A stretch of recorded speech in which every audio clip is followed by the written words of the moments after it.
लक्ष्म्या सह ऋषिकेशः देव्या कारुण्यरूपया रक्षकः सर्वसिद्धान्ते वेदान्तेऽपि च गीयते. இந்த வாக்கியம் ஸ்ரீ மகாலட்சுமியோடே கூடின ஸ்ரீமன் நாராயணன் நம்ம எல்லாம் காக்கிறான்னு சொல்ல வந்த வாக்கியம். யாருமே யாரையும் காப்பதுண்டு. இப்போ என்னையும் பெற்று காத்தது அடியனுடைய தகப்பனார் தாயார். அதே போல ஒத்தொத்தருக்கும் காப்பாளர்கள் பல பேர்கள் இருக்கலாம். இருந்தாலும் யாரையும் யாருமே என்றென்றுமே ரட்சித்து விட முடியாது. எல்லா வகைகளாலும் ரட்சித்து விட முடியாது. எல்லா உறவு முறையோடையும் இருந்து காப்பாற்றி விடவும் முடியாது. ஒருத்தனுக்கு ஒருத்தன் ஒரு உறவாகத்தான் இருக்க முடியுமே தவிர மற்றையொரு உறவாக மாற முடியாது. ஒரு பிள்ளை தகப்பனாருக்கு பிள்ளையா இருந்து தான் காப்பாற்ற முடியும். அந்த தகப்பனாருக்கே தந்தையாக இருந்து அவனால் ஒரு நாளும் ரட்சிக்க முடியாது. ஒரு கணவன் மனைவிக்கு கணவனாக இருந்து தான் ரட்சிக்க முடியும். ஒரு நாளும் மனைவி கணவனாகவோ கணவன் மனைவியாகவோ மாறிவிடுவதும் முடியாது. ஆனால் அந்த காலத்திலே தேசத்து ராஜாக்களுக்கு ஒரு பெரிய பெருமை. யாருக்கு தகப்பன் இல்லாமல் போனாலும், யாருக்கு தாய் இல்லாமல் போனாலும், யாருக்கு குழந்தை பேர் இல்லாமல் போனாலும் எல்லோரையும் நான் அந்த மாதிரி இருந்து காப்பாற்றுகிறேன்னு மன்னர்கள் எல்லாம் சொல்லுவார்களாம். ஒரு தாய்க்கு பிள்ளை இல்லாமல் போனால் அந்த தேசத்து ராஜாவே அந்த தாய்க்கு பிள்ளையாக இருந்து காப்பாற்றுவன். அந்த அளவுக்கு செங்கோலாட்சி நடந்து கொண்டிருந்த காலம். இருந்தாலும் அந்த காலத்திலே கூட அந்த ராஜாவாலே கணவனற்ற ஒரு மனைவிக்கு கணவனாக இருந்து காப்பாற்றவே முடியாது. ஆனால் எம்பெருமானுக்குண்டான பெருமை பிள்ளைக்கு பிள்ளையாக, தாய்க்கு தாயாக, தந்தைக்கு தந்தையாக, பர்த்தாவாக பதியாக கணவனாகவும் இருந்து நம்ம காக்குறான்கிற கதையை நேத்திக்கு பார்த்துருக்கோம். அதனால தான் நாம் எல்லாரும் பெண்களை போலே அவன் ஒருத்தந்தான் கணவனை போலேங்கிற கதையை நேத்தி சொல்லியிருக்கேன். அதனால அந்த உறவு முறையும் சேர்த்து கொண்டாட முடியும்னா அது எம்பெருமான் ஒருத்தனோட மட்டும்தான். ஆழ்வார் பாசுரத்திலே காப்பான் உயிர் காப்பான் உயிர்கள் காப்பான் சாலப்பல நாள் உகந்தோர் உயிர்கள் காப்பான் கோலத்திருமா மகளோடு எம்பெருமான் காக்குறான் சொல்ல அந்த ஆழ்வார் வார்த்தையா கூட்டின்றே போறார். எத்தனை நாளைக்கு காப்பான் எம்பெருமான்? பல நாள் உகந்தோர் உயிர்கள் காப்பான். இன்று நாளைங்கிறது கிடையாது, என்றென்றும் காக்கிறான். எத்தனை உயிர்களை காக்கிறான் கணக்கு தெரியாது. உயிர்கள் காப்பான், எல்லா உயிர்களையும் காக்கிறான். சரி, காப்பதாகவே வைத்துக் கொள்வோம். சில பேருக்கு ஒரு காரியத்தை செய்யணும்னு தூண்டினோம்னா வேற வழி இல்லையே கடனேன்னு செய்பவர்கள் உண்டு. அதை போல எம்பெருமானும் படைச்சுட்டோம், வேற வழி இல்லை, கடனேங்கிறதுக்காக நம்ம காக்குறானோன்னு கேட்டார். ஆழ்வார் இல்லேன்னுட்டார். உகந்தோர் உயிர்கள் காப்பான். உகந்துன்னா ஆசையோடே இன்பத்தோடே மகிழ்ச்சியோட ரட்சிக்கிறான். நாம் பெற்றோம், நம் பிள்ளையை நாம் தான் காப்பாற்ற வேண்டும் என்கிற ஆசையோட எம்பெருமான் ரட்சிக்கிறான் அல்லவா? இப்படிப்பட்ட ரட்சகனுக்கு தூண்டுகோலாக இருப்பவள் ஸ்ரீதேவி நாச்சியாருங்கிற கதையை நேத்திக்கு நாம் பார்த்தோம். அதுக்கு மேலே துருவ மகாராஜன் அவனுடைய சரித்திரத்தையும் பார்த்தோம். துருவனுக்கு பெரிய பதவியை கொடுத்தான் எம்பெருமான். இந்த பதவி துருவ பதவி என்னே வழங்கப்படும். அங்க பல்லாண்டுகள் நீ இருந்து உலகத்தையே ஆட்சி செலுத்துவாய்னு துருவ மகாராஜன் வரம் பெற்றுக்கொண்டான். அதுக்கு மேல துருவனுடைய சந்ததியை பத்தி விளக்க ஆரம்பிக்கிறார் பராசர பகவான் தன் சிஷ்யரான மைத்ரேயருக்கு ஸ்ரீ விஷ்ணு புராணத்தை. அந்த துருவ மகாராஜனுடைய வம்சத்தில் அங்கன்கிற ஒரு ராஜா பிறந்தான். அந்த அங்கராஜா சுனீதான்னு ஒரு பெண்ணை கல்யாணம் பண்ணி கொண்டான். அந்த சுனீதைக்கும் அங்கனுக்கு நடந்த கல்யாணத்தை தெரிவிக்கிறார்.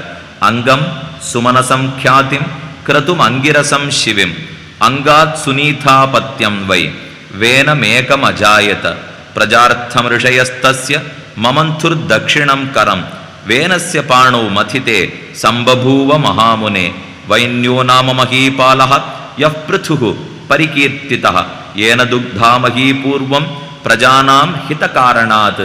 அங்கன் சுனீதாவை கல்யாணம் வேண்டாம். இந்த சுனீதாங்கிறவள் மிருத்யு தேவத்தினுடைய பெண். அதனால சில கொடூரமான கஷ்டப்படுத்துகிற குணங்கள்லாம் அந்த சுனீதைக்கு வந்துடுது. அங்கனுக்கு சுனீதைக்கு சேர்ந்து ஒரு பிள்ளை பிறந்தான். அவனுக்கு வேணன்னு பேர். அந்த வேணனை மகர்ஷிகளெல்லாம் கொன்றார்கள். வேணனுடைய உடம்பை கடைந்தார்கள். அதிலிருந்து பிருத்துங்கிற மகாராஜா உற்பத்தியானான். சுருக்கமா முதல்ல பராசரர் கதையை சொல்லி எப்பவும் நிறுத்திடுவார். நீங்களும் பார்த்துட்டே வந்திருக்கலாம். வேணும்னு 2 வரியில முதல்ல கதையை சொல்லி முடிப்பார். அந்த கதை எப்படி இருக்கணும் தெரியுமா? மேற்கொண்டு முழு கதையும் கேட்கணுங்கிற ஆவலை தூண்டாப்புல இருக்கணும். இந்த கதை சொல்றவாளுக்கே ஒரு சாமர்த்தியம். முன்னாடி சுருக்கமா 2 வரி எழுதி வைப்பார். அதை படிச்சா கண்டிப்பா புஸ்தகத்தை கீழே வைக்க கூடாதுன்னா முழுக்க படிச்சு முடிச்சுடணும். அந்த அளவுக்கு அந்த கதை ஆவலை தூண்டும். இப்ப இந்த கதை என்ன ஆவலை தூண்டிடுத்து தெரியுமா? அது என்னமா ஒருத்தன் உடலை கூட கடைய முடியுமான்னா, கடைந்தா இன்னொருத்தன் பிறப்பனா? இந்த கேள்வி பிறந்தது மைத்ரேயனுடைய உள்ளத்தில்.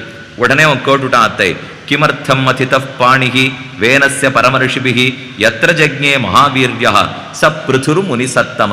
என்னதுக்காக மகரிஷிகள்லாம் அந்த பிள்ளையை கொன்றார்கள்? இறந்த உடலை போய் கடைந்து கூட எடுப்பார்களா? அதுலேருந்து ஒரு பிள்ளை தான் பிறக்குமா? இந்த கதை எனக்கு புரியலையே. மைத்ரேயன் கேட்டான் பராசரரை பார்த்து.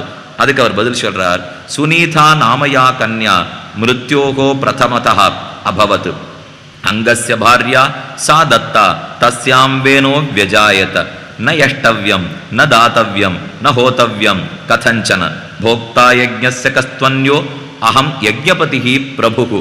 இந்த பாட்டனாருடைய குணம் கொஞ்சம் பேரனுக்கு வந்துடுத்து. சுனீதாங்கிறவள் மிருத்யு தேவத்தினுடைய பெண்ணுன்னு சொன்னேன்னா, இந்த சுனீதை அங்கனை கல்யாணம் பண்ணிட்டான். அங்கனுக்கும் சுனீதனுக்கும் வேணன் சுனீதைக்கும் வேணன்கிற பிள்ளை பிறந்தான். அப்ப வேணனுடைய அம்மாவுடைய அப்பா மிருத்யு தேவத்தை. அதனால தன் தாய் வழி பாட்டனாருடைய கொடூர குணங்கள் அத்தனையும் பிள்ளைக்கு அப்படியே வந்து சேர்ந்தது.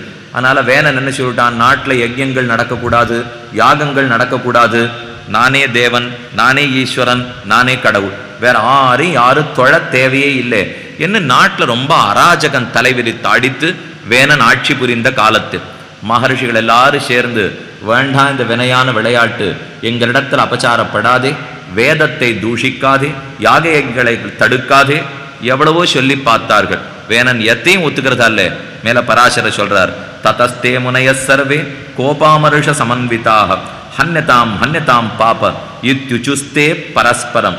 இவனை இனி வாழவிட்டு பிரயோஜனம் இல்லை, இவனை கொன்றே தீர வேண்டும் என்று மகர்ஷிகளே சேர்த்து அவனை கொன்னுட்டா. உடல் கிடக்கிறது இறந்த வேணனுடைய உடல். அந்த உடலை பாதுகாத்து வைத்திருந்தார்கள். கொஞ்ச நாள் ராஜாவே இல்லாமல் நாடு தவிக்க தொடங்கித்து.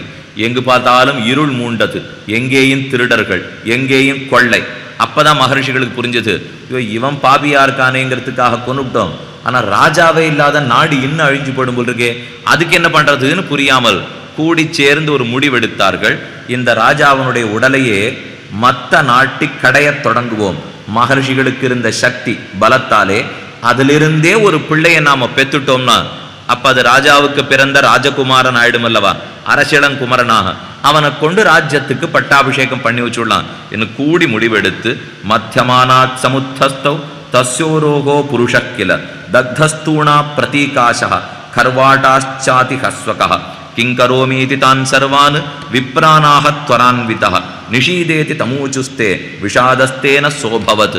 முதல்ல கடையச்சே கருத்த உருவத்தோட குள்ளமான வடிவத்தோட ஒரு பிள்ளை பிறந்தான். நான் என்ன பண்ணணும் அந்த பிள்ளை ரிஷிகளை பார்த்து கேட்டான். நிஷீத நிஷீத இங்க இரு அப்படின்னு சொல்லியிருக்கா அவனை பார்த்து. அதனாலதான் அதிலிருந்து பிறந்தவர்களுக்கு நிஷாதர்கள்னு பேர். வேடர்கள் குலத்துக்கு நிஷாதர்கள்னு சொல்றோம் இல்லையா. முதல்ல கடையச்சே பிறந்த பிள்ளை தான் நிஷீதன்னு சொன்னதுனால நிஷாதனாக வேடர் குலம் ஆயிட்டான். இவன் மறுபடியும் கடையறதுக்கு ஆரம்பித்தார்கள். அப்ப தெய்வீகமான ஒளியோட கூட ஒரு பிள்ளை பிறந்தான். வேணனுடைய பிள்ளைங்கிறதுனால அவனுக்கு வைனன்னு பேர். அவனைத்தான் கடைந்து வெளியில எடுத்தார்கள். ராஜாவுக்கு வைனன்கிற பேரோட இருந்தான். அவனுக்கு இயற்பெயர் கடைஞ்சபடியாலே வைனன். பெரியோர்கள் வைத்த பெயர் பிருது. இந்த பிருது மகாராஜன்கிறவன் அவன் தான். இந்த பிருத்துவனுடைய கதையை மேற்கொண்டு தெரிவிக்கிறார். பிருத்து நல்ல பிள்ளையாக இருந்து உலகத்தை எல்லாம் காப்பாற்றி நாட்டை ஆளத் தொடங்கினான். அந்த சமயத்திலே கொஞ்ச காலம் போக கிடைக்க வேண்டிய மருந்துகள் எதுவும் கிடைக்காமல் போயிட்டு, மூலிகை செடிகள் அத்தனையும் மறந்து போயின, பால் எங்கேயும் பிரவகிக்காமலே போயிட்டு, நாட்டிலே செல்வம் அழிந்து போயிட்டு. ராஜாவோ நல்ல ராஜா தான். பிரஜைகள் அத்தனை பேர் ராஜாவிடத்திலே வந்து வேண்டினார்கள், நீ நல்ல ராஜா தானே, எங்களுக்கு எப்படியான செல்வத்தை மீட்டு கொடு. நாட்டு மக்கள் எல்லாம் கேட்க, அப்ப அந்த ராஜா தன்னுடைய பெரிய வில்லை எடுத்துக்கொண்டு ஓட ஓட விரட்ட ஆரம்பிச்சான். யார் இது இத்தனையும் மறைத்ததுன்னு தேடிக்கொண்டு. மூலிகை செடியெல்லாம் ஆரோ மறைச்சிருக்கா, பாலையெல்லாம் மறைத்தார்கள், வளர வேண்டிய சென்னர் கதிர்களை எல்லாம் யாரோ மறைத்தார்கள். உலகத்து செல்வத்தை மறைத்ததார்? இவன் மாட்டுக்கு சுத்தி சுத்தி வரான், துரத்தி கொண்டே. அப்ப தெரிஞ்சுட்டான் பூமி தேவி தான் இத்தனையும் மறைத்தாள். எனக்கு கொடுக்க வேண்டியது அவதான், நமக்கு நெல்லை கொடுக்க வேண்டியது அவதான், தானியத்தை அவதான் கொடுக்கணும், மாடுகளை நன்றாக பிறப்பித்து பாலையும் அவள் தான் கொடுக்க வேண்டும், மூலிகைகளையும் அவள் தான் கொடுக்க வேண்டும். இது இத்தனையும் பூமி பிராட்டி தான் மறைத்து வைத்தாள். தெரிஞ்சுட்டான் ராஜா பிருது. அதனால தன்னுடைய சாரங்கம் வில்ல எடுத்துட்டு ஓட ஓட விரட்ட பூமி தாய் பயந்து போய் ஒரு பசுமாட்டினுடைய வடிவை கொண்டு வேகமா அவ தப்பிச்சுக்க ஓடுறதுக்கு ஆரம்பிச்சா. பசுமாட்டையே துரத்தி கொண்டு போனான் பிருது மகாராஜா. கடைசியில ஒரு மூலைக்கு போய் இனி ஓட மாட்டாமல் நின்று திரும்பினாள். ராஜாவோட பேசுறதுக்கு ஆரம்பிச்சா அந்த பூமி பிராட்டி. அராஜகே நிருபஸ்ரேஷ்ட தரித்ரியா சகலௌஷதி கிரஸ்தாஸ்தத க்ஷயம் யாந்தி பிரஜா சர்வாஹா பிரஜேஸ்வர त्वं नो वृत्तिपदोद्धात्रा प्रजापालो निरूपितः देहिनः क्षुत्परीतानां प्रजानां जीवनौषधीः. மக்கள் அத்தனை பேர் அரசனை போய் வேண்ட அரசனும் தன் வில்லை எடுத்துக்கொண்டு துரத்தினான் பூமி பிராட்டி. அவளும் ஓட கடைசியில் அவ பேச ஆரம்பித்தா இவனை பார்த்து, ஸ்திரீவதே தொன் மகத் பாபம் கிம் நரேந்திர நபஷ்யசி ஏனமாம் ஹந்துமத்தியர்த்தம் பிரகரோஷி நிருப்போத்தியமம். இந்த பெண்ணை கொல்றதுனால எத்தனை பாபம் வரும்னு அரசனே உனக்கு தெரியாதா?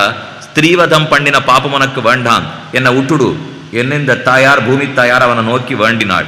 அதுக்கு அவன் பதில் சொல்றான், ஏகஸ்மின் எத்திர நிதனம் பிராபித்தே துஷ்டகாரிணி பகூனாம் பவதி க்ஷேமம் தஸ்ய புண்ணியப்பிரதோ வதா.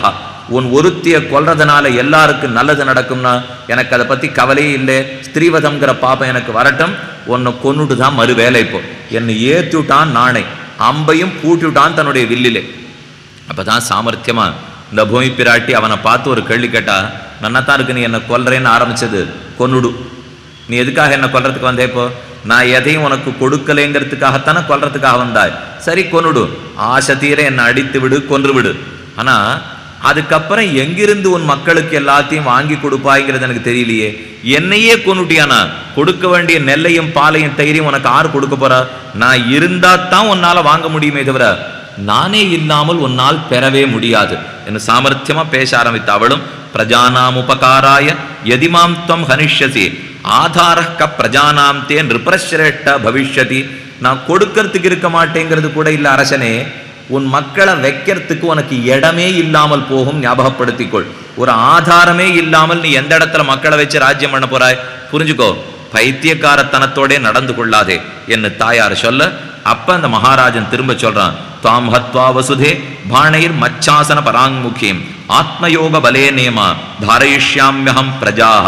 உன் ஆதாரமே எனக்கு வேண்டாம், நான் செங்கோலாட்சி புரிபவன், செங்கோலாட்சிக்குன்னு தனி சக்தி உண்டு, அந்த ஆத்ம சக்தியே ஆதாரமாக கொண்டு நான் ஆட்டை ஆண்டுட்டு போறேன், நீ தேவையே கிடையாது எனக்கு, உன்னை கொன்னுடுறேன்னு மறுபடியும் சொன்னான்.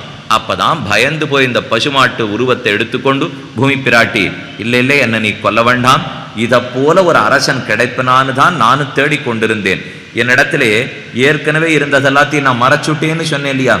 இப்ப பசுமாட்டின் மடியிலிருந்து பாலாக எல்லா சொத்தையும் உனக்கு கொடுத்து விடுகிறேன், எத்தனை மூலிகை வேணுமோ எடுத்துக்கொள், நீ தான் இடையனா இருக்கணும், நான் பசுமாடா இருப்பேன், நீயே கறந்து எடுத்துக்கொள்னு பூமி தாயார் சொல்ல, அவளும் ஒரு பசு உருக்கண்டு எடுக்க எல்லாத்தையும் கறந்து எடுத்துட்டான் பிருது மகாராஜன். உலகம் இழந்ததத்தனையும் திரும்ப பெற்றது. அதனாலதான் பிருத்துவுக்கு அவ்வளவு தூரம் ஏற்றம் சொல்லுவார்கள். இன்னொரு முக்கியமான அர்த்தம் என்ன தெரியுமா? இந்த பூமிக்கு பிருத்திவி பிருத்திவின்னு சொல்றோம் இல்லையோ, பிருத்திவி அப்பு தேஜஸ் வாயு ஆகாசம். பிருத்திவிங்கிறது பூமி, அப்புங்கிறது தண்ணீர், தேஜஸ்ங்கிறது தீ, வாயுங்கிறது காற்று, ஆகாயம்ங்கிறது திறந்த வெளி இடைவெளி. இந்த ஐந்தத்தான் பஞ்சபூதங்கள் பஞ்சபூதங்கள்னு சொல்லுவோம். அதுல முதல்ல பூமியை பிருத்திவின்னு சொல்றோம் இல்லையோ, அதுக்கு அந்த பேர் ஏன் வந்து தெரியுமா? பிருத்து மகாராஜனாலே கடையப்பட்டபடியால் கறக்கப்பட்டபடியால் பிருத்திவின்னு அவளுக்கு பேர். அதனால இந்த சம்ஸ்கிருதம் ஏற்கனவே நான் சொல்லியிருக்கேன், ஓரொரு சொல்லுக்கு அடிப்படையில கருத்துக்கள் இருக்கும், இல்லைன்னா அந்த சொல்லு பிறந்திருக்காது. பிருத்து மகாராஜனாலே கறக்கப்பட்டபடியால தான் தாயாருக்கு பிருத்திவினே பேர் ஏற்பட்டதாம். பூமி பிராட்டியின் இடத்திலிருந்து எல்லாவற்றையும் பெற்றான். எய்தன் ஜென்ம வைன்யஸ்ய பிருத்தோஹோ சங்கீர்த்தையேன் நரஹா. பராசரர் உடனே பலஸ்ருதி சொல்லி முடிக்கிறார். இப்படி வேணனான மகாராஜனுக்கு வைனன் பிருத்து பிறந்து அவன் கறந்து உலகத்துக்கு செல்வத்தை மீட்டு கொடுத்தான் என்கிற கதையை ஆர் ஆசையோடே படிக்கிறானோ கேட்கிறானோ, நதஸ்ய துஷ்கிருதம் கிஞ்சித்து பலதாயி பிரஜாயத்தே. அவனுக்கு எந்த தீயதும் நடக்காது, எல்லா செல்வங்களையும் பெறுகிறான். துஸ்வப்னோபசமம் நிருணாம் ஸ்ருண்வதாம் ஏததுத்தமம். இந்த உயர்ந்த கதையை கேட்டவனுக்கு கெட்ட சொப்னங்கள் கனவுகள் வரவே வராது. பிருத்தோர் ஜன்ம பிரபாவஷ கரோதி சததம் சுபம். பிருத்துவனுடைய ஜன்மம் எப்பொழுதுமே நமக்கு நன்மை பயக்குங்கிறதை சொல்லி முடித்தான். அதுக்கு மேலே பிருத்துவுக்கு பிராச்சீன பர்ஹிஸ், அவர்களுக்கு பிரச்சேதஸ்கள் என்ன அந்த பக்கம் நடந்த எல்லா கதையும் சொல்லிட்டு போயிருக்கார். இதெல்லாம் நம்ம எங்க பார்க்க ஆரம்பித்தோம்? பிரியவ்ரதன் உத்தானபாதன் 2 பேர் ஸ்வயம்புவ மனுவுக்கு பிறந்தார்கள். அதிலே உத்தானபாதனுடைய பிள்ளை துருவ மகாராஜா அப்படிங்கிற கதையெல்லாம் பார்த்துன்னு வந்திருக்கோம். இந்த துருவ மகாராஜாவுடைய சரித்திரத்தை தான் இவ்வளவு தூரம் நானும் பார்த்துன்னு வந்தோம். இதற்கு மேலதான் அழகா சாதிக்க போறார். காஷ்யபருக்கும் திதி என்பாளுக்கும் கல்யாணம் நடக்க இந்த பிருகு முதலான முனிவர்களை எல்லாம் படைத்தான் முன்னாடி பார்த்திருக்கோம். அதிலேயே காஷ்யப முனிவரும் படைக்கப்பட காஷ்யபருக்கு திதிங்கிற மனைவி. இந்த திதிக்கும் காஷ்யபருக்கும் பிறந்த பிள்ளைகளுக்கு தான் தைத்தியர்கள்னு பேர். திதியினுடைய பிள்ளை தைத்தியர்கள். தைத்தியர்கள்னா அசுரர்கள். தேவர்களை பத்தி தெரியும், நேர் விரோதிகள் அசுரர்கள். அந்த அசுரர்களுக்குள்ளே ஒருத்தனாக பிறந்தான் ஹிரண்யகசிபு ஹிரண்யாக்ஷன். இதுல ஹிரண்யாக்ஷனை வராக பெருமான் கொன்றான்கிறதை கீழே வராக சரித்திரத்துல நாம பார்த்துட்டோம். இனி அவனுடைய கூட பிறந்தவன் இன்னொருத்தனுக்கான். இந்த திருமால் தான் வராக பெருமானாக பிறந்து என் கூட பிறந்தவன் ஹிரண்யாக்ஷனை கொண்டுட்டான், பழி தீர்த்தே தீர வேண்டும் என்னை ஹிரண்யகசிபுனுடைய கதையை மேலே சொல்ல ஆரம்பிக்கிறார். திதேகே புத்ரோ மகாவீர்யா ஹிரண்யகசிபு புரா திரைலோக்கியம் வசமானின்னே பிரம்மணோ வரதர்ப்பிதா இந்திரத்வமகரோத்தைத்யா சச்சாதீத் சவிதா ஸ்வயம் வாயுரக்னிர் அபாம் நாதா சோமச்சாபூன் மகாசுரா. பெரிய அசுரனாக ஹிரண்யகசிபு இருந்தான். பொன்னாகம், பொன் போன்ற பொன்பயரோ நாகத்தைன்னு ஆழ்வார்கள் சொல்லுவார்கள். பொன்னாலேயே உடம்ப போல வார்த்தெடுத்த தங்கத்தை போல இருப்பனான். அதனாலதான் ஹிரண்யகசிபுன்னு அவனுக்கு பேர். ஹிரண்யம்னா தங்கம். ஒரு பொன்னையே வார்த்தெடுத்தா போலே சிறந்த வீரனாக இருந்தான். இவனை எப்படியானு பழி தீர்த்துக்கணுங்கிறதுக்காக காட்டிலே போய் தபஸ் பண்ணுவதற்காக தொடங்கினான். பிரம்மாவை குறித்து தபஸ் பண்ணி எனக்கு நாள் வேணும், யாராலும் எனக்கு மரணம் சம்பவிக்கவே கூடாது கேட்டுனுட்டா. அவனுடைய பிள்ளைதான் பிரகலாதன். இந்த ஹிரண்யகசிபுக்கு கயாதுங்கிற மனைவி. ஹிரண்யகசிபுவுக்கும் கயாதுவுக்கும் பிறந்த குழந்தைதான் பிரகலாதன். அவனை பத்தி கொண்டாடுறார் இந்த இடத்துல. தஸ்ய புத்திரோ மகாபாகா பிரகலாதோ நாமநாமதா பபாட பாலபாட்யானி குரு கேஹகதோர்பகா ஏகதாது சதர்மாத்மா ஜகாம குருநாசக பானாசக்தஸ்ய புரதா பிதுர் தைத்தியபதேஸ்ததா. சின்ன குழந்தை பிறந்தான். பிறந்தவன் வளர்ந்தான். வளர்ந்தவனை பள்ளிக்கூடத்துக்கு தகப்பனார் அனுப்பி வைத்தார். குழந்தையும் போய் பாடம் படிக்கிறதுக்காக ஆரம்பிச்சான்.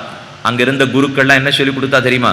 ஓம் ஹிரண்யாய நமஹா சொல்லு குழந்தாய், ஓம் ஹிரண்யாய நமஹா சொல்லு. இந்த பிள்ளை எதிரொலிக்கலாப்பலே ஓம் நமோ நாராயணாய. இந்த பிள்ளை திரும்ப சொன்னான். நான் சொன்னது சரியா காதுல விழலையா? ஒழுங்கா கேட்டுக்கோ. ஓம் ஹிரண்யாய நமஹா ஆச்சாரியன் சொல்லி கொடுத்தார். நன்னா காதுல விழருது. ஆனா அந்த பேரை நான் சொல்ல மாட்டேன். ஓம் நமோ நாராயணாய.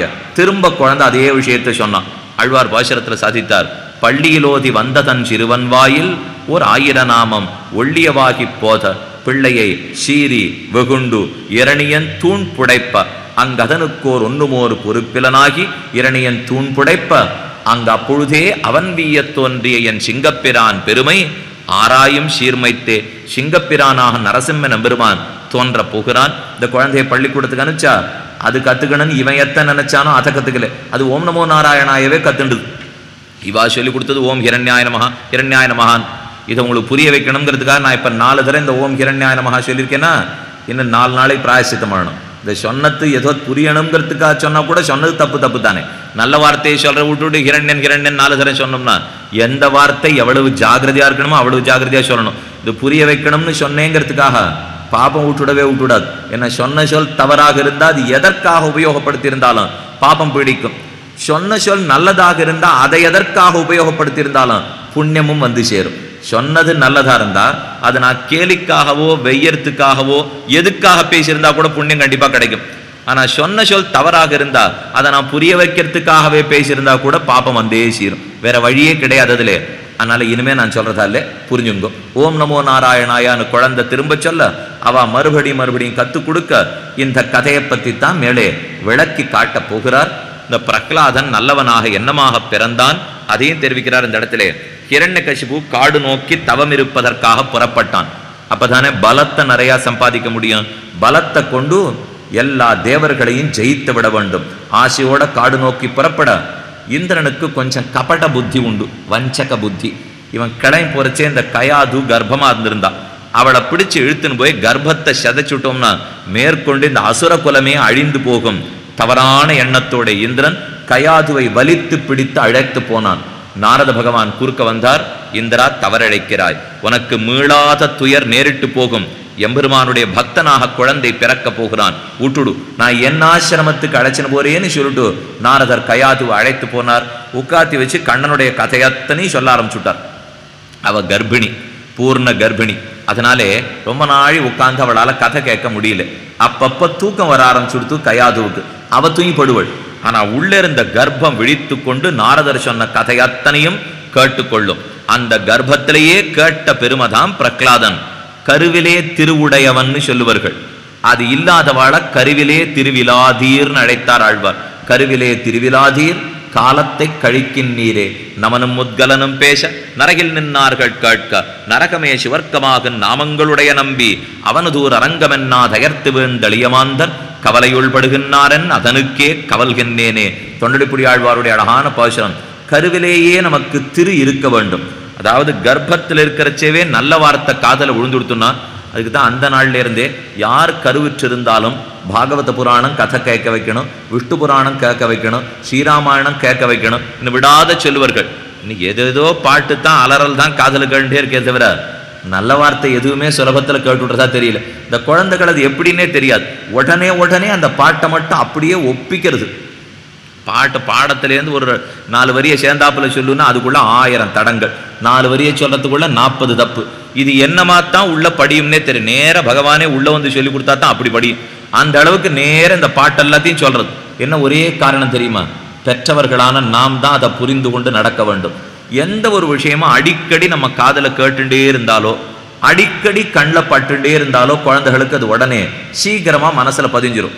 இந்த எல்லா விதமான பாட்டுக்களும் அலறிண்டே இருக்கு. எங்க பள்ளிக்கூடத்துக்கு போறச்சேவும் வழியில தான் அலரும், நான் ஏறின வண்டியிலையும் வழியில தான் அலரும். வீட்டிலையா இருந்தாலும் பெற்றோர்களும் அதையே தான் கேட்டுட்டு இருக்கா. பள்ளிக்கூடத்துக்கு போன அப்புறம் கூட படிக்கிற பிள்ளையும் அதே பாட்டை திரும்ப பாடுறான். எல்லா இடத்துலையும் ஒன்னே ஒலித்துதுன்னா தானே மனசுல படிஞ்சிரும். அப்ப நாம பண்ண வேண்டியது சாமர்த்தியம் நமக்கு இருக்கணும். பெற்றோர்களுக்கு நாம செய்ய வேண்டியது என்ன? நமக்கு எந்த பாட்டு மனசுல படியணும்னு தோன்றதோ அதை அவன் காதல கேட்டுட்டே இருக்க மாதிரி ஒலிக்க செய்துட்டே இருக்கணும். இவர்களே கண்ட பாட்டை கேட்டுண்டாள்னா அப்புறம் பிள்ளையை சொல்றதுல அர்த்தமே கிடையாது. இவ முதல்ல ஒழுங்கான பாட்டை கேட்கணும். அந்த பாட்டை கேட்க கேட்க தானே பிள்ளைக்கு அது மனசுல படியும். எதை கண்ணு முன்னாடி காட்டுண்டே இருக்கிறீர்களோ, எதை காதலை கேட்க வைத்து கொண்டே இருக்கிறீர்களோ கண்டிப்பா அது குழந்தையினுடைய மனசுல படியும். பெற்றோர்கள் முதல்ல முன்னுதாரணமா நடந்து காட்டணும். பிற்பாடு குழந்தைகள் கண்டிப்பாக அதை நடத்தியே தீரும். ஏன்னா பெரியவர்கள் நாம் தான் முதலடி எடுத்து வைக்கணுமே தவிர குழந்தைய முதலடி எடுத்து வைக்க நாம நம்பவே கூடாது. இன்னொன்னு, அதை அப்படியே தவறான வழி எடுத்து வைத்தாலும் திருத்தர பொறுப்பு நமக்குத்தான் எம்பெருமான் கொடுத்திருக்கான். ஏன்னா அது குழந்தையாத்தான் நடந்துக்கும். அதாரும் மறக்க முடியாது. அதை நாம தான் பார்த்து வழி நடத்தி செல்ல வேண்டும். ஸ்ரீமத் பாகவதத்திலே சுகர் நம்மளை பார்த்து நன்னா வையறார். யாரான ஒருத்தன் குழந்தைக்கு பகவத் விஷயத்தை சொல்லாமல் பக்தி இல்லாம வளர்த்துட்டான்னா அந்த பெற்றோனுக்கு பெரிய பாபமே வந்து சேரும் என்று பாகவதத்திலே சுகாச்சாரியர் தெரிவிக்கிறார். இதுக்குன்னு நான் குழந்தைகள் எல்லாரையும் விட்டுட்டு பெற்றோர்களே சொல்லிட்டு இருக்கேனேன்னு நினைச்சுக்க வேண்டாம். வயசு வந்தவர்களுக்கெல்லாம் முதல் கடமை, அதுக்கப்புறம் தானே வயசு இல்லாத குழந்தைகளுக்கு கடமை. இதே ஒரு நிமிஷம் யோசிச்சு பாருங்க. எம்பெருமான பிதாவாக பெற்ற தந்தையாக நாம் பிறந்த குழந்தையாக வச்சுட்டு ஒரு தரம் தப்பு பண்ண உடனே இவன் இப்படித்தான் தப்பு பண்ணுவான்னு எம்பெருமான் விட்டுட்டு போயிடுறத ஒரு நிமிஷம் யோசிச்சு பாருங்க. அவன் விடுறதே கிடையாது. நாம எத்தனை தரம் தப்பு பண்ணாலும் அவன் முயற்சி எடுத்து நம்ம திருத்தறானோ இல்லையோ அதே நிலையில தான் பெற்றோர்கள் தங்களையும் வச்சு பார்த்துக்கணும். நம்ம குழந்தை எத்தனை தரம் தவறிழைத்தாலும் சரிவான வழிக்கு கொண்டு வர வேண்டியதுதான் ஒரு பெற்றவனுக்கு இருக்கக்கூடிய முக்கியமான கடமை. இங்க குழந்தை ரொம்ப அழகா பிறந்துடுத்து.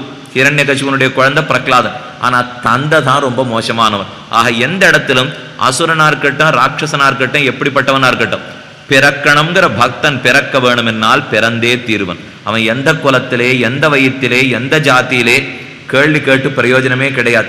எப்பேற்பட்ட குலத்துல பிராமணனா பிறந்தவன் கூட கேட்டு போவதற்கு வாய்ப்புண்டு. இந்த அசுர குழந்தை இவனும் நல்ல குழந்தையாக மாறுவதற்கும் வாய்ப்புண்டு. அதனால பிறப்பு எங்கேன்னு பார்க்கறதுல பயனே கிடையாது.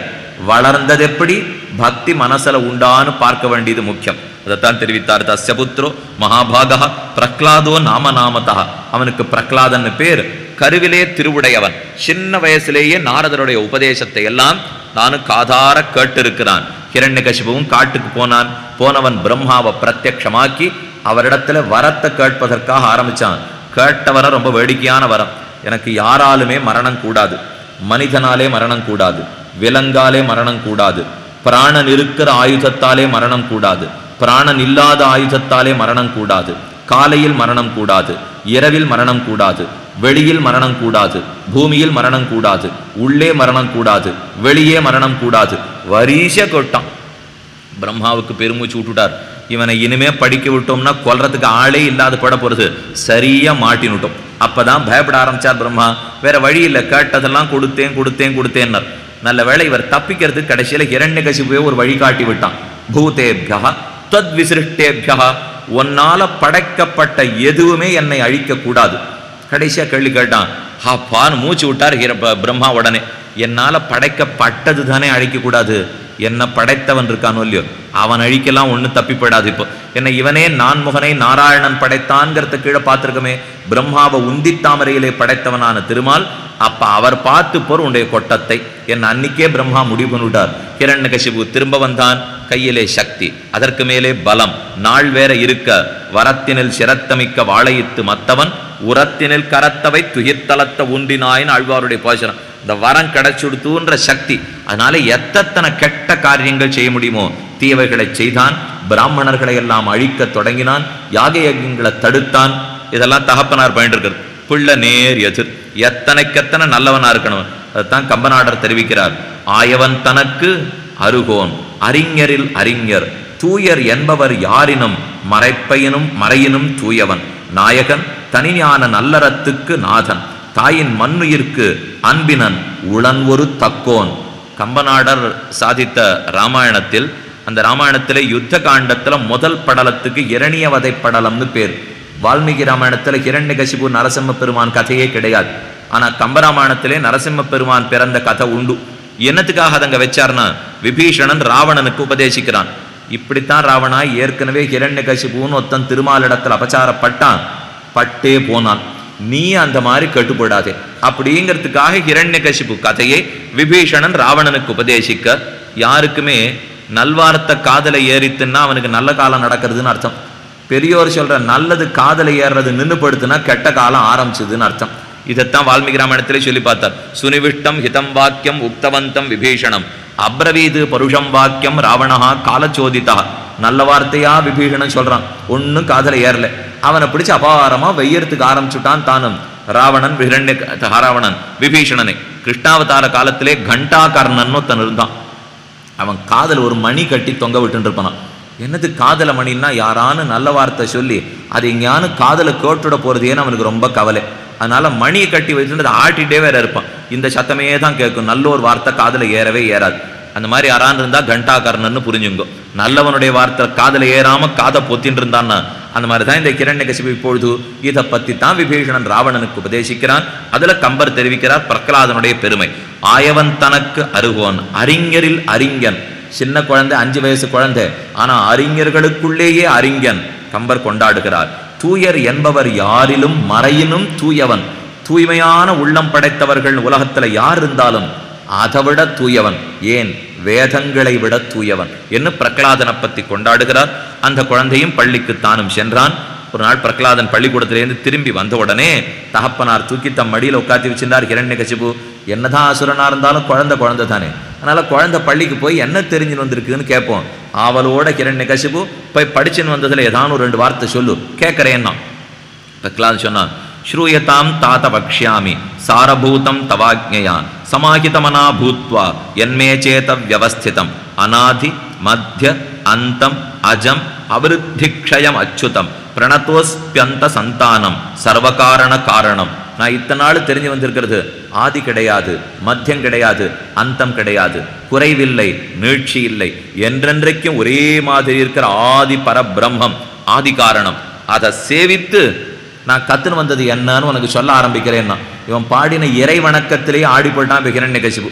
ஏன்னா யாரோ ஒருத்தரை சேவிச்சுன்னு நான் கத்துன்னு வந்ததை சொல்றேன். நான் முதல்ல இறை வணக்கம் பண்ணணும் இல்லையோ, இந்த பண்ண இறை வணக்கத்தை கேட்டு ஆடி போட்டான் ஹிரண்யகசிபு.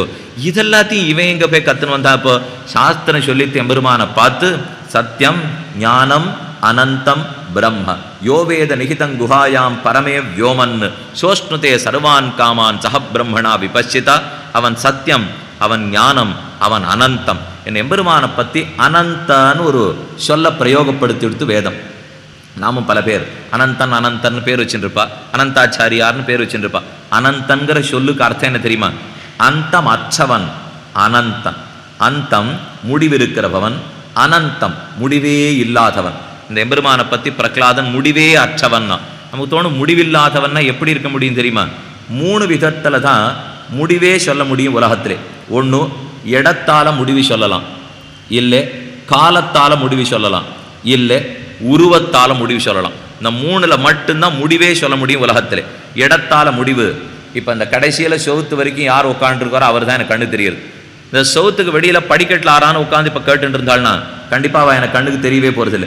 ஆக என்னை பொறுத்த வரைக்கும் இந்த இடத்துல என்ன இருக்கோ அது மட்டும்தான் என் கண்ணுக்கு தெரியும். இது இடத்தாலே முடிவு. அடுத்தது காலத்தாலே முடிவு. இப்போ மணி 7:05, 6:30க்கு ஆரம்பித்தோம், 8:30 மணிக்கு நாம் முடிச்சிட போகிறோம். முடிஞ்சு படுத்துனா 8:45 உபன்யாசம் இல்லை. அப்போ உபன்யாசத்துக்கு காலத்தாலே முடிவு. ஆக இடத்தால முடிவு இருக்கலாம், காலத்தால முடிவு இருக்கலாம். 3வது பார்ப்போம், உருவத்தாலே முடிவு. இதால பூவா மட்டும்தான் இருக்க முடியும், இதால ஜமக்காலமா மட்டும்தான் இருக்க முடியும். இதனுடைய உருவம் பூவாட்டம் இல்லை, இதனுடைய உருவம் ஜமக்காலமாட்டம் இல்லை. அப்போ உருவத்தாலே முடிவு. ஒன்று காலத்தாலோ இடத்தாலோ உருவத்தாலோ. இந்த 3 எதற்குமே ஒரு எல்லையை நாம் சொல்லிடலாம்.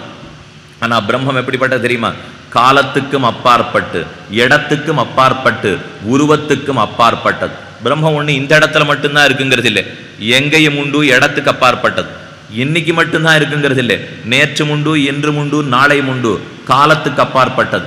இன்ன உருவத்துல தான் இருக்குங்கிறது கிடையாது, எந்த உருவத்திலையும் இருக்கிறபடியாலே உருவத்துக்கும் அப்பாற்பட்டது. இதனாலதான் அந்தமற்றவனை அனந்தன் அனந்தன்னு சொல்றோம்.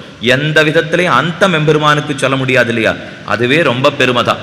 இன்னும் கிட்ட ஒருத்தர் வேடிக்கையா சொன்னார், சாமி நாங்கள்லாம் இப்போ சென்னையிலேருந்து கிளம்பினோமா மதுரைக்கு வருவோம், 4 நாள் அடுத்தனா உபன்யாசம் முடிஞ்சு போடுவோம். மதுரையிலேருந்து கிளம்பினோமா சென்னைக்கு போவோம். இந்த பெருமாளுக்கு இருக்கு பிரம்மத்துக்கு பெரிய கட்டம், ஒரு துன்பம்.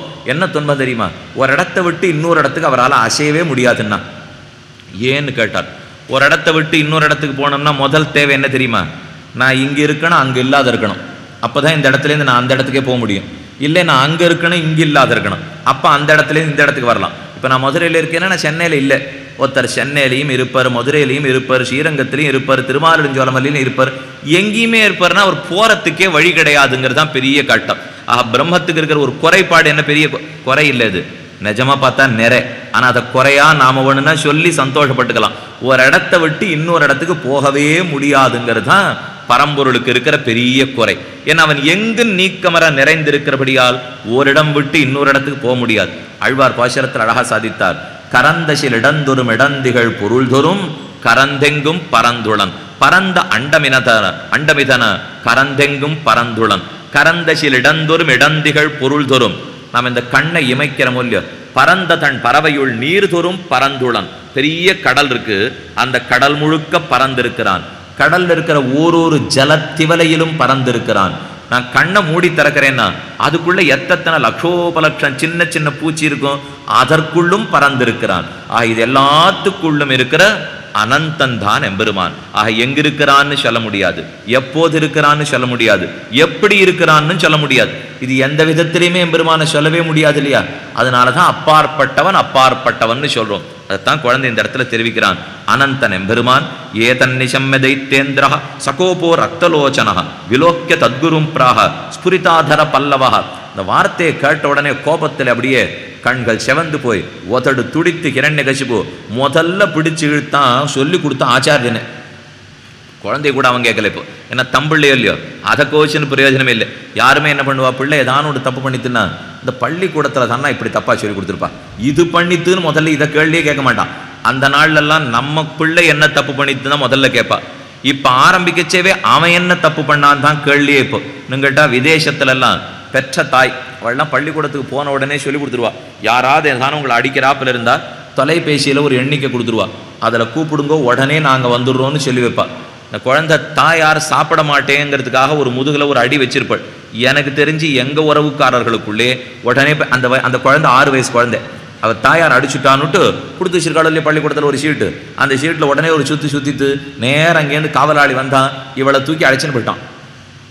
இவா ஒன்றும் புரியல, நான் பெத்த குழந்தை 10 மாதம் சுமந்து பெற்றிருக்கேன், இது சாப்பிடலைங்கிறதுக்காக முதல்ல ஒரு தட்டினத்துக்காக இத்தனை பாடா நினச்சிக்க வேண்டிதான். இது நம்ம தேசத்துக்கு மற்ற தேசத்துக்கு இருக்கிற வேறுபாடு.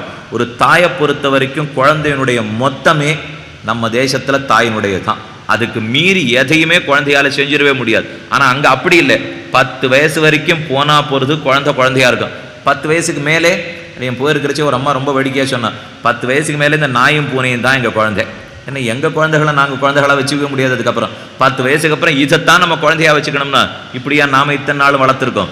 அதை போல ஹிரண்யகசிபுக்கு ஒரே கோபம், பள்ளிக்கூடத்தில் தான் ஏதோ தப்பாக சொல்லி கொடுத்துருக்கான், ஆச்சாரியன் இழுத்துன்னு வந்தா அவர் பாவம் பயந்து போய் சொல்ல ஆரம்பிச்சார், இவன் நாங்கள் எந்த தப்புமே பண்ணவில்லை, பிரம்மபந்தோ கிமேதத்தே விபக்ஷஸ்துதி சம்ஹிதம் அசாரம் கிராகிதோ பாலஹ மாமவஜ்ஞாய துர்மதே. குரு சொன்னார், தைத்வேஸ்வரன கோபஸ்ய வசமாகந்து மருகசி மமோபதேச ஜனிதம் நாயம் வததி தே சுதா. ஹே தைத்தேந்திரனே, அசுரர்களுக்கு தலைவனே, என் பேர்ல தப்பு சொல்லாதே. இந்த குழந்தை சொன்ன எதுவுமே நான் சொல்லித்தரல, இதெல்லாம் இவன் எங்க தெரிஞ்சுன்னு வந்தானே எனக்கு தெரியல. இப்போ நான் சொல்லி கொடுத்தது உன்னுடைய திருநாமத்தை மட்டும்தான். ஆச்சாரியன் சொன்னார். உடனே ஹிரண்யகசிபு, அனுசிஷ்டோசி கேனே திருக்வத்ஸ பிரக்லாத கத்யதாம் மயோபதிஷ்டம் நேத்யேஷ பிரப்ரவீதி குருஸ்தவ பிரக்லாதः சாஸ்தாவிஷ்ணுரசேஷஸ்ய ஜகதோயோ ஹிருதி ஸ்திதः தமிருதே பரமாத்மானம் தாத்தः கக்கேன சாஸ்யதே. தாப்பனார் கேட்ட கேள்விக்கு ரொம்ப அழகா பதில் சொல்லிட்டான். ஹிரண்யகசிபு கேட்டானா, யாரோத்தன் உனக்கு இதெல்லாத்தையும் சொல்லி கொடுத்துருக்கான், உன் மனசுக்குள்ள பூந்துண்டு இந்த நாராயணனுடைய பேரை சொல்லுன்னு யாரோத்தன் சொல்லி கொடுத்துருக்கான், யார் அதன் உன்னை தூண்டினது, அவனை மட்டும் பேரை சொல்லிடு, நான் பார்த்துக்கிறேன் அதுக்கு மேலே அவனை பற்றி என்ன ஹிரண்யகசிபு கேட்டிருக்கான். இந்த குழந்தை சிரிச்சுட்டே பதில் சொன்னானா, இந்த கேள்வி உன்னை கேட்கும்படி எவன் தூண்டினானோ அவன் தான் என்னையும் அந்த திருநாமத்தையே சொல்ல சொன்னான். இது என்ன உனக்கு ஒரு தலைவன் எனக்கு ஒரு தலைவனா? இப்போ உனக்குள்ள யார் சாஸ்தாவோ எனக்கும் அவன் தான் சாஸ்தா. உனக்கு வேற ஒரு தலைவன் எனக்கு ஒரு வேற தலைவன் கிடையாது.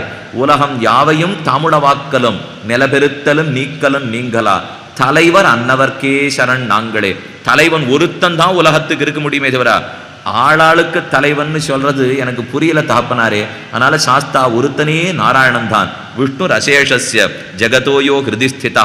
எம் மனசுக்குள்ளே அவன் தான் இருக்கான், உன் ஹிருதயத்துக்குள்ளே அவன் தான் இருக்கான். 2 பேருமே தூண்டினது அவன் தான். ஹிரண்யகசிபு சொன்னா, கோயம் விஷ்ணு சுதுர்புத்தே எம் பிரவீஷி புனః ஜெகதாம் ஈஸ்வரஸ்யேஹ புரதः பிரசபம் மம. அதாரவந்தன் விஷ்ணு என்பான், உனக்கு துர்புத்தி எல்லாம் போதித்துள்ளான். பிரகலாதன் பதில் சொன்னான், ந சப்தகோச்சரம் யஸ்ய யோகித்யேயம் பரம்பதம் யதோ விஸ்வம் ஸ்வயம் விஸ்வம் ச விஷ்ணு பரமேஸ்வரா. என்ன வார்த்தையில் அவனை பற்றி என்னமோ ரொம்ப சுலபமாக சொல்லிடுறாப்புல கேட்டுடைய தப்பனாரே. வார்த்தைக்கெல்லாம் அப்பாற்பட்டவன் அந்த ஸ்ரீ மகாவிஷ்ணு. இருந்தாலும் போனா போகிறதான் 6ன்னு மட்டும் சொல்கிறேன். யதோ விஸ்வம் ஸ்வயம் விஸ்வம் ச விஷ்ணு பரமேஸ்வரா. எவனிடத்திலிருந்து விஷ்ணு எவனிடத்திலிருந்து உலகமெல்லாம் தோற்றித்தோ எவனே உலகமாக இருப்பனோ அவன் தான் பரமேஸ்வரன் என்று சொல்ல, ஹிரண்யகசிபு பரமேஸ்வர சம்யோக்ஞ கிமன்யோ மையவஸ்திதே ததாத்யமர்த்து காமஸ்தம் பிரப்ரவீஷி புனః. திரும்ப திரும்ப மகேஸ்வரன்கிறே நாராயணன் சொல்றேன். உனக்கு மரணம் ஏற்படுறதுக்கு ஆசை வந்துடுத்து போல் இருக்கு, இனிமே உன்னை உயிரோட வைத்து பிரயோஜனம் இல்லை. அவன் பேசினான். பிரகலாதன் பதில் சொன்னா, ந கேவலம் தாத்த மம பிரஜானாம் ச பிரம்மபூதோ பவதச்ச விஷ்ணு தாத்தா விதாதா பரமேஸ்வரச்ச பிரசீது கோபம் குருஷே கிமர்த்தம். என்னத்துக்கு என்ன பார்த்து கோபப்பட்டுக்கிற நீ? அப்படி உங்கள்கிட்ட ஏதானு கேட்கணும்னு இருந்ததுன்னா அந்த விஷ்ணுவே போய் கேட்டுக்கேன். இது என் பேரில் கோபப்பட்டு பிரயோஜனம் இல்லை. சின்ன குழந்தை சொல்ல, சரி இனிமே இந்த மாதிரி இந்த பிள்ளையை வைத்து பிரயோஜனம் கிடையாது, இவனை ஆழ மாற்றுவோம்னு ஆச்சாரியரை முதல்ல மாற்றினா ஹிரண்யகசிபு. போச்சு குழந்தை மறுபடியும் பள்ளிக்கூடத்துக்கு. இப்போ குரு மாறி போட்டாரோ இல்லை, வேற பள்ளிக்கூடம். சரி இவன் தான் இப்பவான ஒழுங்கா ஹிரண்யாய மகா தெரிஞ்சுன்னு வரானா அப்படின்னு பார்த்தா இவன் இன்னும் 4 வார்த்தை சேர்த்து கத்துன்னு வந்தான். இப்போ ஓம் நமோ பகவதே வாசுதேவாய, ஓம் நமோ விஷ்ணவே, ஓம் நமோ நாராயணாய, கேசவாய நமஹா, நாராயணா நமஹா, மாதவாய நமஹா, கோவிந்தாய நமஹா, அத்தனையும் பிள்ளை திரும்ப சொல்ல ஆரம்பிச்சுடுத்து. இப்போ ஆழ்வார் பாட்டில் அழகா சொன்னார், பள்ளியிலோதி வந்ததன் சிறுவன் வாயில் ஓர் 1000 நாமம் ஒள்ளியவாகி போத. பள்ளிக்கு போயிட்டு வந்த குழந்தையினுடைய வாயில 1000 நாமம் வந்ததுன்னார் பெரியவாச்சான் பிள்ளைங்கிற உரையாசிரியர். அவர் உடனே கேட்டுண்டார், ஒரே ஒரு திருநாமம் நாராயண நாமம் மட்டும்தானே குழந்தை சொன்னா, ஆழ்வார் என்னத்துக்கு இப்போ 1000 நாமம்னு சொல்றாருன்னு கேட்டார். நியாயமான கேள்வி. ஆழ்வார் என்னத்துக்கு 1000ன்னு சொன்னார் தெரியுமா? ஒன்று, தன் வயிற்றில் பிறந்த குழந்தை சொன்னதா இருந்தா அது ஒன்று சொன்னா கூட குழந்தை சொன்னதுங்கிறதுக்காக 1000ன்னு சொல்லலாம், தப்பில்லை. இப்போ நாமே யோசிச்சு பார்ப்போமே, அவனவனுக்கு காக்கைக்கு தன் குஞ்சு பொன் குஞ்சுன்னு சொல்கிறோமோ இல்லையோ, நம்ம வீட்டு குழந்தை ஏதானு வளரி இருக்கும். உடனே இப்போ தான் புருஷ சூக்தமே சொல்லி முடித்தது, இப்போ தான் எத்தனை பாடமோ ஒப்பித்து முடித்தது குழந்தை, அது வளரி இருக்கும் ஏதானு 2, அது அப்படின்னு சொல்லுவோம். பக்கத்து வீட்டு பிள்ளை நிஜமாவே நன்னா சொல்லியிருக்கோம் அத்தனையும், என்னமோ தெரியாத வளர்றதுன்னா அப்படின்னு அதை பற்றி தள்ளி விட்டுடுவோம். ஏன்னா நம்ம பிள்ளையா இருந்தால் சொன்னது அத்தனை வசத்தியா மனசில் படுறதோ இல்லையோ. அதே போல இங்கேயும் ஆழ்வார் பார்த்தார், தன் குழந்தை பிரகலாதன் பக்தன் ஆறா இருந்தாலும் நம்ம பிள்ளைன்னு ஸ்வீகாரம் பண்றதுக்கு நாம தயங்கவே கூடாது. ஒரு பக்தனா இருந்தா அவன் நம்ம குழந்தையா இருக்கிறதுல தப்பே இல்லையே. இப்போ யார் வேணா இருக்கட்டுமே. அதனாலதான் ஆழ்வார் சொன்னது குழந்தை, அதனால ஒரு நாமமா இருந்தாலும் 1000 தான். அடுத்தது பெரியவாச்சன் வியாக்கியானம் பண்ணார், சொன்னது எந்த நாமம்னு பாருங்கோ, சாதாரண நாமம் இல்லை, நாராயண நாமத்தை தானே சொன்னான். அந்த ஒரு திருநாமம் 1000 நாமத்துக்கும் சமம். அதனால பள்ளியிலோதி வந்ததன் சிறுவன் வாயில் ஒரு 1000 நாமம் ஒள்ளியவாகி போத. என் ஆழ்வாருடைய பாசனம், விஷ்ணு சத்ரேஷு யுஷ்மாசு மயிச்சாசௌ யதாஸ்திதா தைத்தேயாஸ்தேன சத்யேன மாக்ரமந்த்யாயுதானிவஹ ததஸ்தைஷ் சதசோ தைத்யைஹ சத்ரோகைர் ஆகதோபி சன் நாவாப வேதனாம் அல்பாம் அபூச்சைவ புனர்நவஹ. இவ்வளவு தூரம் தான் பேசினபடியாலே இவனை எப்படியான துன்புறுத்தி நம் வழிக்கு வரச் செய்ய வேண்டுமென்னு ஒரு கஷ்டமா கொடுக்கறதுக்கு ஆரம்பிச்சான். ஹிரண்யகசிபு பெரிய நாகப்பாம்புகளை வைத்து கடிக்க வைத்தான். இந்தனம் விறகை அடுக்கி தீ மூட்டி அதற்குள்ளே தூக்கி பிரகலாதனை வைத்து வேக வைத்தான். விஷத்தை கொடுத்து பார்த்தான். யானைகளின் காலிலே இட்டு இடறினான். கயிற்றை கல்லோடே கட்டி கடலிலே இறக்கினான். மலைமுகட்டிலிருந்து பிடித்து தள்ளினான். இத்தனைக்கும் குழந்தை அசைஞ்சே கொடுக்கல. அவன் நித்தியமாக எம்பெருமான நினைச்சுட்டு இருக்கிறதுனாலே அழகா கம்பர் தெரிவிக்கிறார், குழியில் இந்தனம் அடுக்கினர். ஒரு பெரிய குழியை வெட்டி, இந்தனம்னா விறகு நெருப்பு மூட்டுறதுக்காக, குழியில் இந்தனம் அடுக்கினர். குன்றென குடந்தொரும் குணர் எண்ணெய் இழுதினை சொரிந்திட்டனர்.